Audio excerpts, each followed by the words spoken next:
You know what somebody said, Jay Harper and Sam Rutherford? Mandis may be a windbag, but he's the windbag that Nashville needs. Damn straight we did. That's exactly right. You know, it's so funny. I'm going to this next interview. I'm a little worried because apparently we called Jonathan Fahey in the middle of a highfalutin interview with Maria Bartiromo. And Jonathan, I just want to let you know that when you go on these highfalutin interviews, turn your cell phone off. Did it go off literally? Because we called earlier at 6:36. We had rescheduled and I forgot. So we called you and you were on the set or whatever on Fox Business with Maria Bartiromo, and your phone goes off, and it was Sam. It wasn't me. It was Sam. So did it go off like right in the interview? No, it was all good. All good. Okay. It was during a break, and no disruption for me at all. Okay, because Sam said you were really angry. I'm totally kidding. No. All right, so everybody wants to talk to you because you are, of course, former acting director of ICE, a highfalutin attorney at that. So I wanted to have you on to talk to you about a number of different things. We've all now seen the video of what happened in Minnesota. You've got the left saying, and a couple of people on the super text line saying it was murder. I don't believe it was murder, but there are people on the left saying it was murder.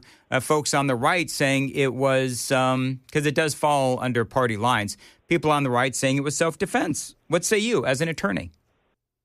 It is self-defense, and these types of cases, it's a unique case in many respects, but these situations are not that unusual.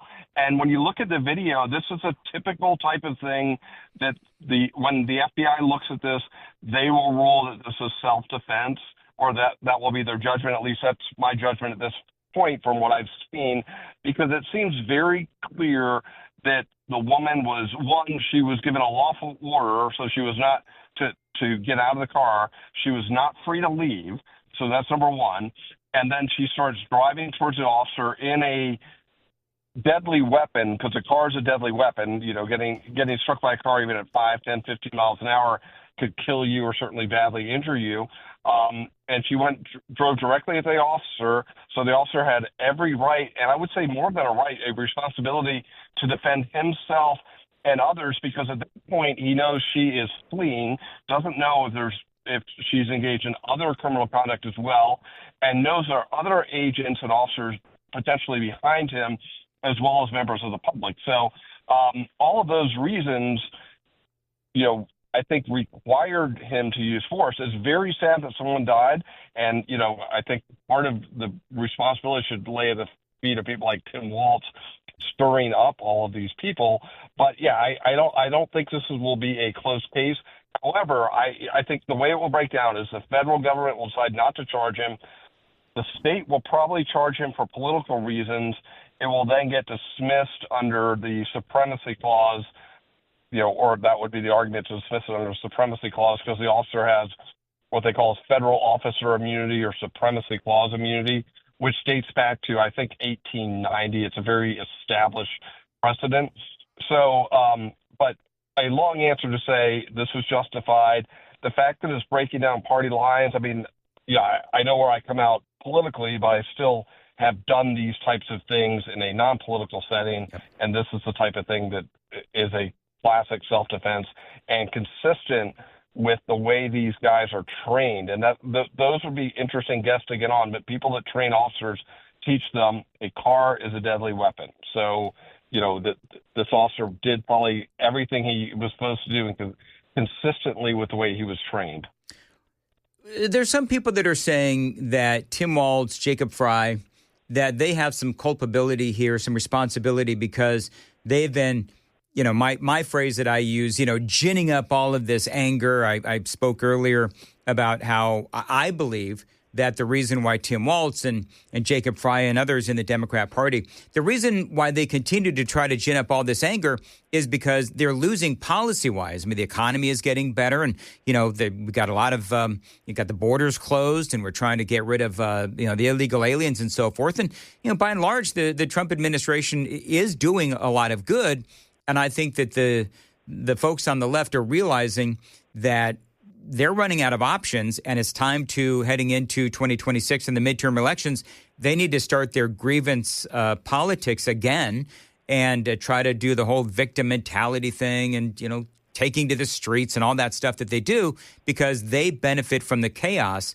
So you've got Tim Walz and Jacob Frey, and could they face any possible, charges here or anything because of this whole ginning up or anger that they're cultivating against ICE? That's part one of the question, of the long-winded question. Number two is Jacob Frey yesterday, he said that the ICE agents were going to say that it was, and I'm paraphrasing, self-defense. And then he said that is BS. Could that be considered jury tampering? Well, I don't think it'd be considered jury tampering when there hasn't been charges filed, but I certainly think it would be a reason if somebody were to be charged to try to change the venue of the case. But I think you're exactly right on a couple of fronts that, they have been ginning things up because I think Jacob Frey wants basically a George Floyd 2.0. And it's sad, but that was his high watermark.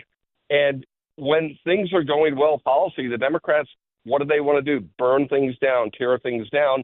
And I think as far as charges, the thing I've always thought for a lot of these sanctuary cities is the charges that they really seem to be applicable would be things like alien harboring, because they're using their positions and their authority to keep illegal aliens in the country. And that's a lot of what this is about as well, is keeping the illegal aliens in the country.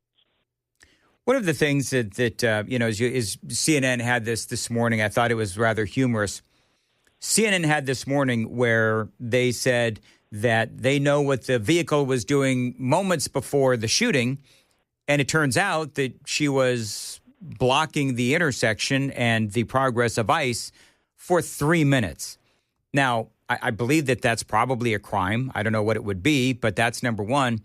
But number two, so we seem to have gotten into a place in our country where, protesting is now impeding the ability of ICE to do their job, as opposed to, a sign on the sidewalk or whatever. It's like you now have people on the left that are actively trying to stop federal agencies from doing their jobs. And that's not, your constitutional right to protest.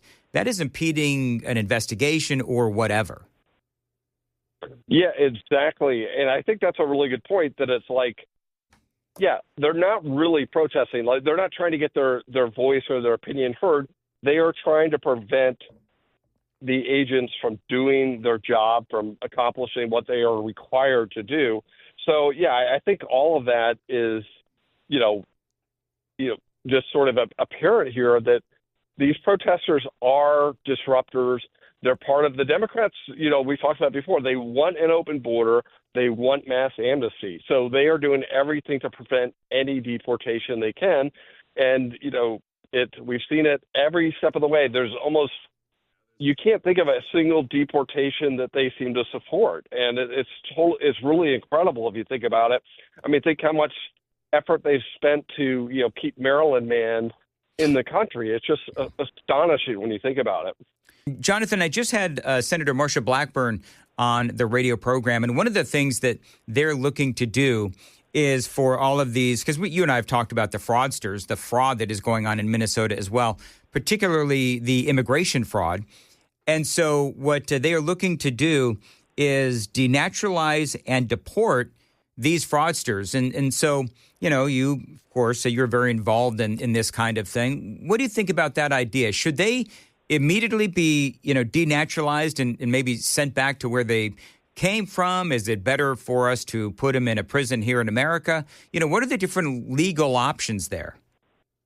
Yeah, I think if we could denaturalize any of these people, if we have the authority to do it, these people involved in the fraud and naturalization fraud or this welfare fraud, anything else, I think remove them from the country, send them back to Somalia. It's a far greater punishment than probably going to Club Fed. So I think, yes, I think she is spot on with that, and we need to send a message that this stuff needs to stop. It's incredible how bad it is. And I think one of the things that was so striking about when you were watching I don't know if you watched any of that hearing yesterday, but just it's not only so bad, but, the Somali community, I think 80% of them are on some form of welfare. So it just sort of goes back to the overall question is, what do we want our immigration policy to look like? Do we want people that are going to come in and contribute, or come in and, take from American people, in terms of benefits and things of that nature? And I think that's a real question when we have an immigration policy that, certainly under the Biden administration, and even before that, almost never seems to be in the interest of the American people. It's always in the interest of the illegal immigrants or the legal immigrants or the Democratic Party, and the American people always end up, being left out of the policymaking part of the equation, but also end up footing the bill. And that is something that it demands to be a national conversation about who are we, and Trump has talked about this for a long time, since back in the first administration. There's got to be a way for us to demand that the people that want to come into our country legally, that they actually be able to contribute as opposed to being on some sort of a public benefit. You're right, 80% of these folks are on some sort of government benefit. That's number one.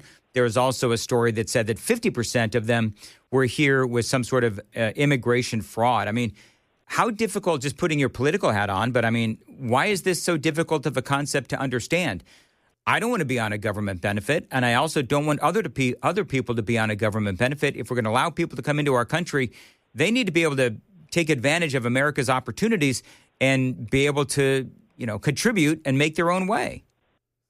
Yeah, you're exactly right. It's mind-boggling to think that anyone would see it differently. Yeah, there's no scenario, or almost no scenario, that somebody should be able to come in here and immediately go on welfare. And I don't want to say there's not exceptions or hardships that may happen, but it's like, and if you're coming from Somalia and going on welfare in this country, like, that is a major upgrade in their standard of living. And, so their lives are much better. They don't have to work. We all get to pay the bill. But, anyone that comes to this country, that, the question should be, will they make America better off and without imposing additional security, safety risks? And will they assimilate? And is the Somali community even trying to assimilate? No. It doesn't seem like it. They're not trying to assimilate. Or they just pretend not to speak English when somebody like Nick Shirley is asking about, hey, it's a daycare center in the middle of the day. Why don't you have any kids here? Yeah, exactly. It's kind of amazing if you think about it. If you were to move to a foreign country and live there for 10 years, the fact that it seems inconceivable that you would not pick up the language, right? And it doesn't, it seems like a high percentage of the Somali community doesn't even speak English after being here 10 plus years. It's really astonishing, but it does show that there's something wrong with our immigration system, in so many respects, but the fact that this ever occurred, and then you have people like Waltz and Fry that just, the level of pandering to the Somali community. They changed the state flag, and it's like a doppelganger for the Somali flag, but they act like that was just some, had nothing to do with it. It's just like, random thing we just decided to do. Yeah, it's amazing. Do you think as an attorney, last question, do you think as an attorney, knowing what we know and knowing that we don't know everything about the fraud issue in Minnesota, but, there are some lawmakers that are saying that they want to bring up Tim Waltz, bring him up on some sort of charges. We also know that Keith Ellison has received financial donations from those in Minnesota that were involved in these fraudulent groups. There's even some audio out there, as a matter of fact, that, some say proves that Keith Ellison, the Attorney General, actually actively worked to help cover up the fraud with these organizations. Do you see a point in time where we actually can look forward to them being brought up on actual charges?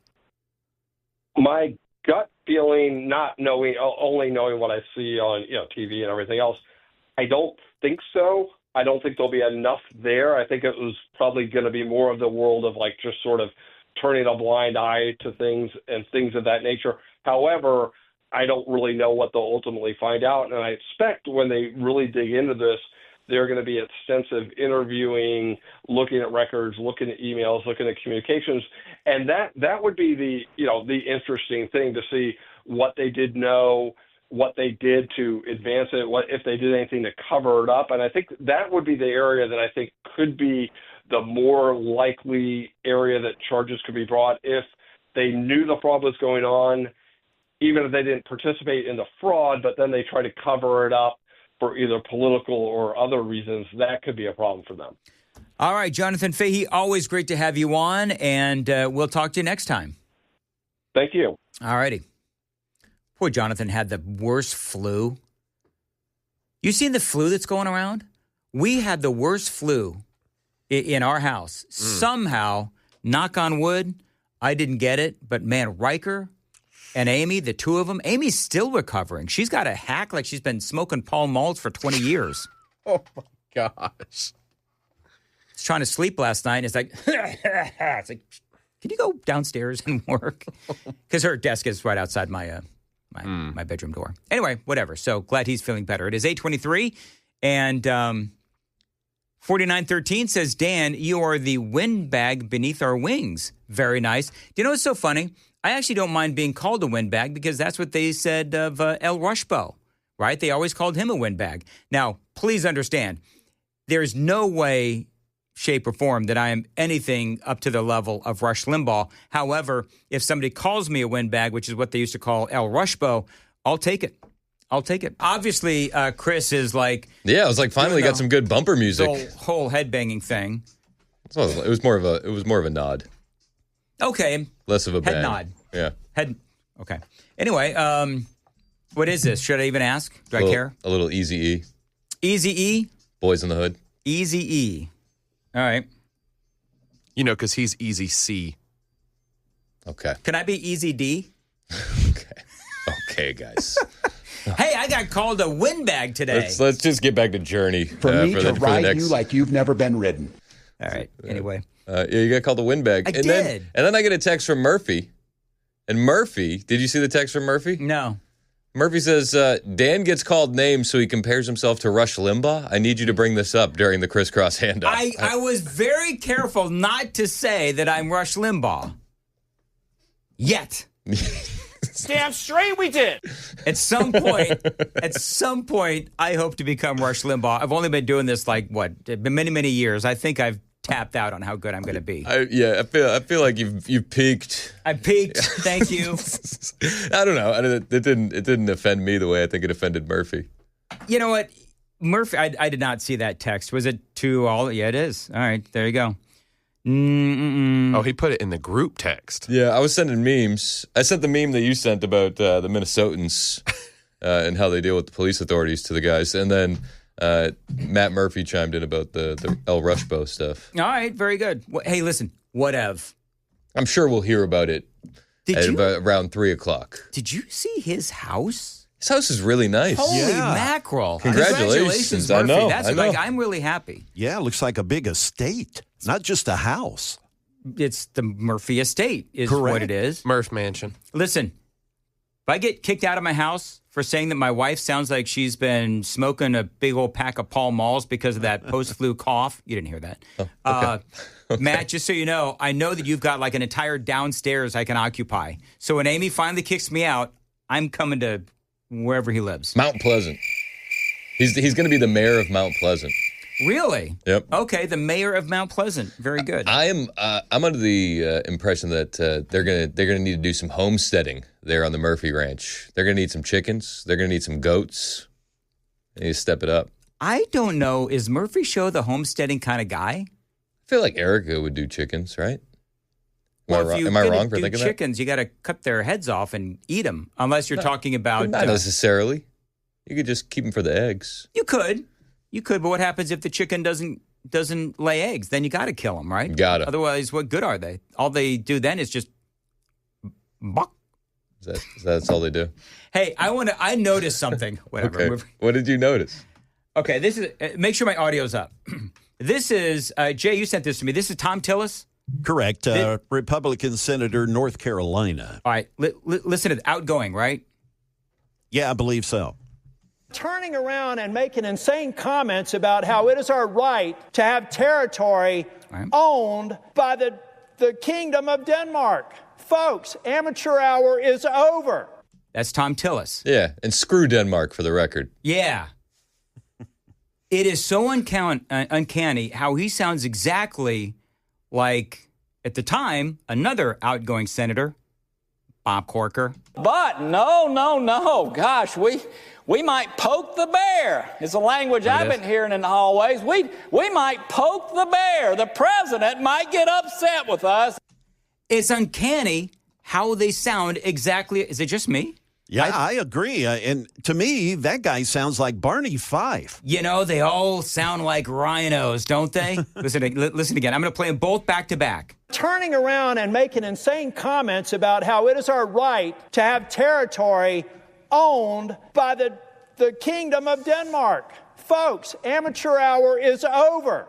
But no. Gosh, we might poke the bear, is the language I've been hearing in the hallways. We might poke the bear. The president might get upset with us. Clones confirmed. Yeah.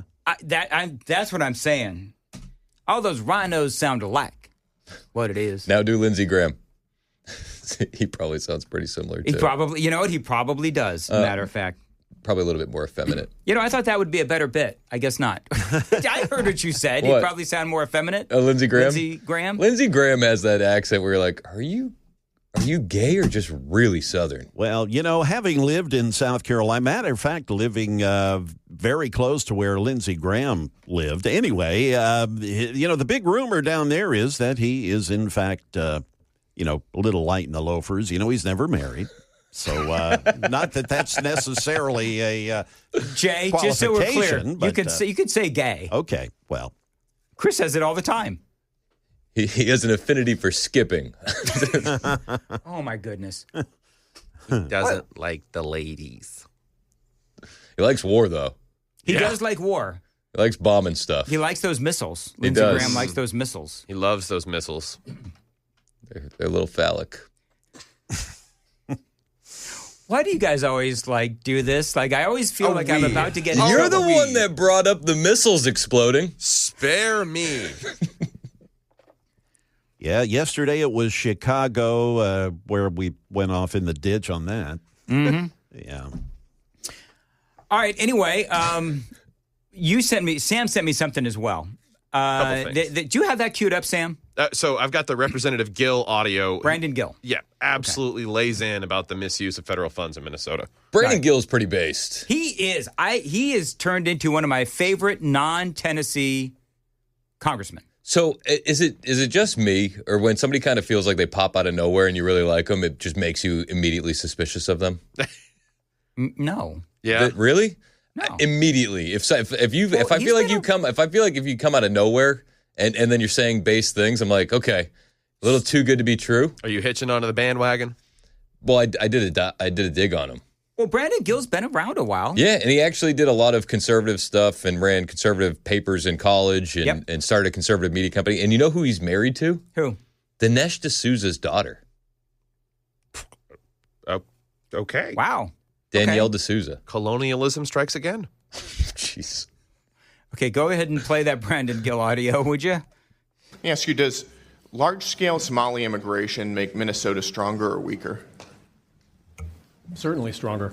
Certainly stronger. Do you know what percentage of Somali-headed households in Minnesota are on food stamps? No.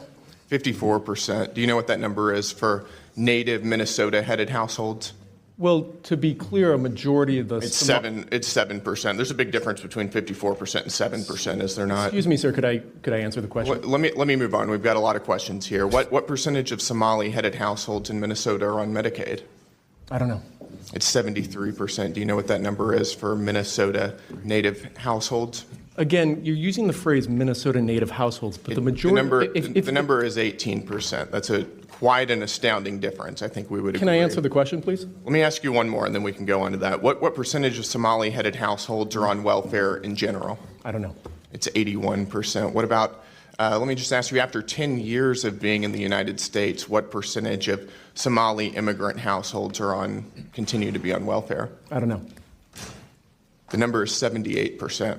So even after 10 years, 78% of Somali immigrant households continue to be on welfare. Do you know what that number is for native Minnesota-headed households? Again, you're using non-Somali immigrant-headed households. If I can just answer the question, when you're using the phrase native Minnesotans, the majority of Somali Minnesotans are as Minnesotan as any of us. They were born in the United States. It's only 8,000 of the 108,000 Somalis. And nevertheless, the welfare usage is astoundingly different. Let me ask you again, does that make Minnesota stronger or weaker? Again, I'd like the opportunity to answer the question here. All right, so he can't who was he talking to? Who was that guy? Do you know? I do not. That was at the hearings yesterday. Yeah, it was at the hearings yesterday, which I haven't even gotten to. So if you've got audio on that, that'd be great. I have not had an opportunity to dig in. I was playing some of it yesterday as it was happening live, but then all of a sudden the breaking news completely took over. But they're all doing this. They're all saying that the Somalis built everything and we'd have nothing without the Somalis, even though they have a 67 IQ on average, even though about 80% of them are on some form of social program. I heard your interview that you had a little while ago with Fahey, and he nailed it. He's like, the quality of life goes through the roof if you come from Somalia and you come here and you get on government welfare. Yeah, it's crazy. Why would you want to get off? But even crazier was the mayor of Boston. I just DM'd this to you on X. The mayor of Boston, this was like right before Christmas, so it kind of went unnoticed. Okay. Michelle Wu, the same mayor who did the whites only Christmas, no whites allowed Christmas party in Boston. Oh yeah. The Asian mayor of Boston said that Somalis built the city of Boston. They did. They built it. Wow. Okay. Well, let's hear this. I've got it queued up real quick, and here we go in 3, 2, 1. You cannot talk about any achievement that the city of Boston has had in safety, jobs, and economic development, in education, without talking about the Somali community that has lifted our city up. I wonder how the Irish would feel about that statement. Well, I went back. I actually did some history, and there was a lot of Somalis during the Boston Tea Party that were very upset that the British were taxing the tea. They built it from the ground up. From the ground up. We're proud, and we are grateful for our Somali community and for our Somali American neighbors. Boston and the country are clear that hate has no place in our society. Is it okay if we hate the fraud? Yeah. Like, is it okay with the left if we actually hate the fraud that comes with all this? Is it okay if we hate the fact that people come to America and refuse to assimilate to the American way of life? Mm-hmm. So we had a friend. We have a friend who they worked in Minnesota for quite a while. They ran a company there, and they hired a Somali. And this is just to show that like the assimilation isn't happening. It's an anecdotal story, but they had a Somali employee, and they had to get HR involved because the Somali employee, apparently culturally, they don't use toilet paper. They use their hand, and they wipe it on the wall. And I was talking I was talking to this guy. Sam, I want to fact check right now. Fact check it. I was talking to this guy yesterday. And he said it got so bad that they had to get HR involved. And it's a cultural thing. I just typed in, do Somalis not use? And the next word that Google Auto put up there was toilet paper. All right. Is it true? Fact check it. Because I can't believe that. Somalis, like many people in Muslim-majority regions, often use water for cleansing after using the toilet, a practice supported by Islamic tradition. So, well... Saving a lot of money. Saving the trees. You know what? Two-ply is pretty expensive these days. Oh, what places are getting two-ply, pray tell? Not ours. Everybody's laughing. So your nose isn't the only thing that's red when you leave here? It's like that's a nasty one. We're the home of one-ply here at Cumulus Broadcasting. Anyway, yeah. People were making fun of my red nose. Did you know that I had a red nose? No. It doesn't look that red to me. Somebody actually now has told me that I probably have like nose skin cancer because I have a red nose. Amy said the other day, she actually said this. She said that I looked good on camera because my nose wasn't as red as it usually is. What? That's what she said. And I'm like, what are you talking about? And then you're getting medical diagnoses via the text line? Yeah. Oh, yeah, all morning. And then somebody on the super text line said something about my red nose. And I'm like, Guys, why didn't you tell me I had a red nose? I've gone I'm 58 years old. I never knew that I had a red nose. I don't know. Do you know who else had a red nose? Rush Limbaugh. I'm totally kidding. By the way, people are saying Matt should call, and Matt obviously knows that I wasn't comparing myself to Rush Limbaugh. But I want to say though, thank you to the super text line for reminding me about 75 times I'm the Rush Limbaugh. Thank you for all of that. I very much appreciate it. El Danbo. El Danbo. Easy E, Easy D is what I am. Yep. Easy D. Easy D. Or Dizzy D. There's that too. That's a nasty one. That's nasty. So Murphy could call his home Murphy Manor. He could. I don't know if he is, but if there's his home looks a lot more like a manor than like mine. Murphy-Lago. Murphy-Lago. That's it. That's the Absolute winner right there. Brilliance. Murphy-Lago. That is so good. That is good. Thank you. Joan would have never come up with something like that. That's good. All right, very good. What do we got coming up? Well, we're going to talk about the incident that happened in Minneapolis yesterday. We'll talk about the reaction from the left. We'll talk about conservatives keeping their heads screwed on straight and going, what are you guys talking about? Mm-hmm. And we'll talk about what happens next. Are we staring down the barrel of a winter of love? Certainly seems that way. You got all the, I did this earlier, you got a bunch of these activist groups that are headed towards Minnesota. Incoming. And you know what? They're professional agitators. They're professional. It's like they're picket signs. You know, they're like easel boards, and it's like pro-Palestine or anti-ICE, whatever it is, like whatever their grievance is. Fascism with an X through it. Yeah, that's exactly right. You know, right. there's a vigil today at outside of DHS in Nashville. I heard that. And then I've heard on Reddit that there might be a protest tonight at Centennial Park. Of all places to protest. That's where I would always protest. Go disturb the homeless people. That's where the is that where I got married? Centennial Park? Is that where the Parthenon is? I wasn't there. Yes, that's where the Parthenon is. Okay. That's correct. Yeah. You got married at the Parthenon? Yeah. Yeah, they do that. It's pretty cool. It was classic. So talk about the homeless people. So